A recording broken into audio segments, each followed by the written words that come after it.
The law of attraction. Why you meet the people you do. Have you ever wondered why certain people enter your life at specific times with uncanny synchronicity? This is not mere coincidence. In truth, there are no coincidences.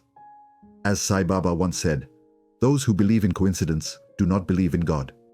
Everything we attract, whether a person, situation, or event, is drawn to us because of our inner frequency, our dominant vibration. We don't attract what we want. We attract who we are.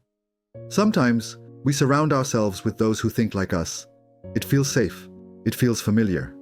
We label these people intelligent because their values mirror our own. But there's more beneath the surface. What truly draws people to us is the energy we emit, our desires, our insecurities, our unresolved patterns. We may think opposites attract, but in the realm of vibration, similarity reigns. Even extreme opposites, like courage and excessive caution, can vibrate on a similar frequency. People enter our lives in three main roles, as teachers, students, or mirrors. Teachers are those who remain calm, unaffected by our storms, offering wisdom without attachment. Students are those we guide, with patience and compassion, as they navigate paths we've already walked. And mirrors? They're the most revealing. These are the ones who trigger us, annoy us, and reflect our own unresolved issues.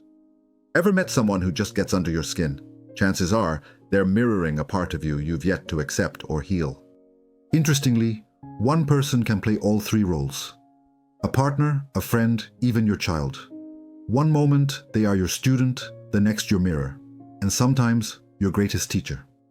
When we fall in love or feel drawn to someone, it's often because we see something in them we desire or believe we lack. This creates a dependency, a love that is conditional, rooted in need.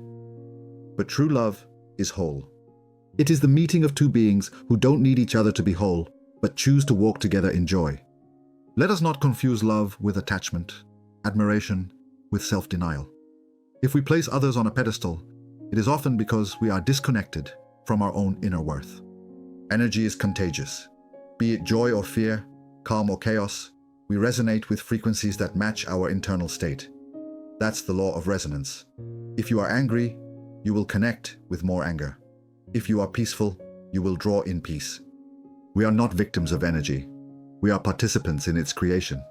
When we learn to respond with awareness, to end cycles rather than fuel them, we step into our power.